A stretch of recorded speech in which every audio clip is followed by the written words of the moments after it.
Hadith are categorized in many categories. For our purposes, we'll say 5 main categories you should all be aware of. Number 1, grade A, Sahih. Number 2, grade B, Hasan. Number 3, grade C, Da'if. Number 4, grade D, which is Da'if Jiddan. And number 5, grade F, fabricated, fabricated. Grade F, fabricated, we know for a fact the Prophet ﷺ did not say it. Fabricated, we know ilm al-yaqeen, we know this is a kadhib, this is a lie. For example, the infamous fabricated hadith, seek knowledge even if you have to go to China. This is fabricated, the Prophet ﷺ never uttered it, we know exactly who fabricated it. So this is fabricated. Now, Sahih and Hasan, the only difference between them is the quality of narrators. You know, you have grade A and you have grade B students. They're both good. They're both above average. They're both passing the class with good. If you get a B in a class, overall you've done good. You know, 2 thumbs up or a thumb and a half up, no big deal. The A students, mashallah, excellent. So Hasan hadith is grade B. Okay, above average, good. Good, you did the job. Hasan hadith is essentially an authentic hadith, and for our purposes it is sahih unless it clashes with the sahih, in which case we give precedence to sahih over hasan. Otherwise, grade A and B, good enough. Now, grade C and D, there's something called da'if and there's something called da'if jiddan. Da'if is a weak hadith, and there are over 35 reasons why a hadith can be weak. The most common one, the person in the chain is unknown, or there's a missing link, a very small missing link. For example, one narrator who was born in 100 Hijrah narrates from Abu Hurairah, who died in 57 Hijrah. So how did the guy born in 100 Hijrah or born in 80 Hijrah hear from Abu Hurairah? There's a missing link. Right? So, and this is typically in early Islam when we weren't, things were not fully codified. So this is a da'if hadith. We don't know. What does it mean a hadith is da'if? It means we are not certain. Maybe the Prophet ﷺ said it, maybe he didn't. We are uncertain. Da'if jiddan, we are fairly certain that he did not say it, but it's not an intentional fabrication. It's a mistake from one of the narrators. Some narrator made a mistake, somebody messed up something, but it's not a fabrication. A fabrication means we know somebody intentionally lied. So da'if jiddan, for our purposes, we throw it out the window. It's clearly an error, but it's not a fabrication. Now, the controversy comes over only category C, which is da'if. And in a nutshell, the vast majority of scholars from early Islam to medieval Islam to pre-modern Islam, 13 centuries of scholarship. This is so much so that many ulama even said there is ijma' or there is ittifaq of the ulama. They said a da'if hadith, listen to this carefully, can never be used for theology. You cannot derive aqeedah from a da'if hadith, or for halal and haram. You cannot base a ruling of halal and haram from a da'if hadith.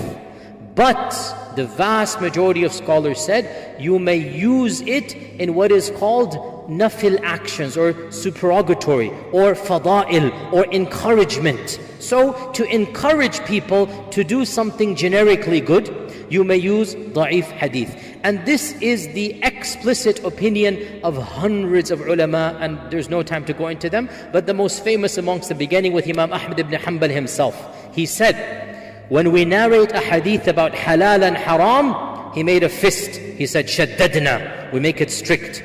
And then when we narrate hadith about other things, he opened his hand, tasahalna, we make it easy.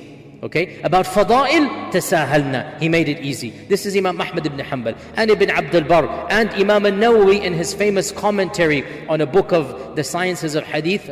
And in it he says there is consensus of the ulama. In other words, he didn't know of any difference of opinion. There is consensus of the ulama that a weak hadith may be used as long as some conditions are met. Number one, it is used in fada'il, which is, as we said, encouraging good things, or talking about generically something bad and everybody knows it's bad, but a hadith comes with a specific reward or a specific punishment, we may use that. Number two, that it is not haram and halal, it is not theology. And then some have added number three, that the one who narrates the hadith should tell the audience that it is a weak hadith.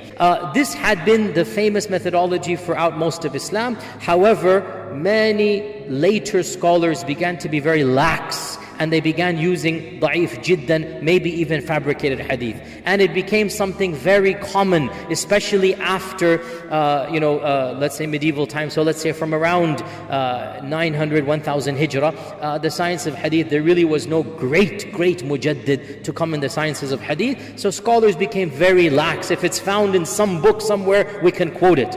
And the simple reality is, the greatest scholar of hadith, Imam al-Bukhari, the single greatest scholar of hadith, Imam al-Bukhari, he wrote 22 books of hadith. Of them we have still existent, around 12 are still existent.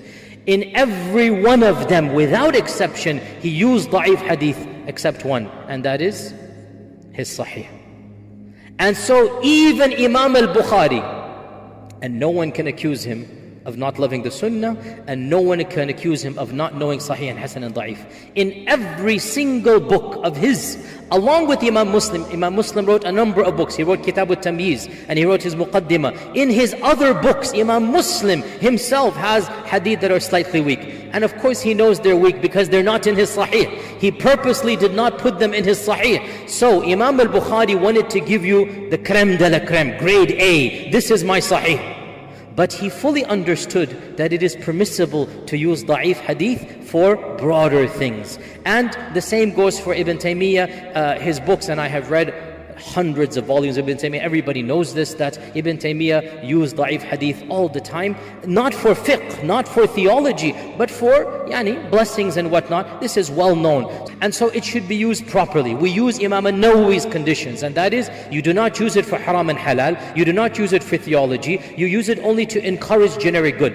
And so when those da'if hadith that are proving something new fiqh, new halal, new haram, that might be problematic. But it's generically known, everybody should memorize the Quran. Da'if hadith comes and gives you a certain blessing that might not be found anywhere else. What do we lose? Because, remember this point, da'if hadith, maybe the Prophet ﷺ said it and maybe he didn't. So put your trust in Allah. Why can't we? Why can't we have that good intention of Allah? What do we lose by encouraging the generic good when people follow da'if hadith? With the caveat, as we said, we do not derive haram and halal by unanimous consensus. So that in a nutshell is the issue of da'if hadith.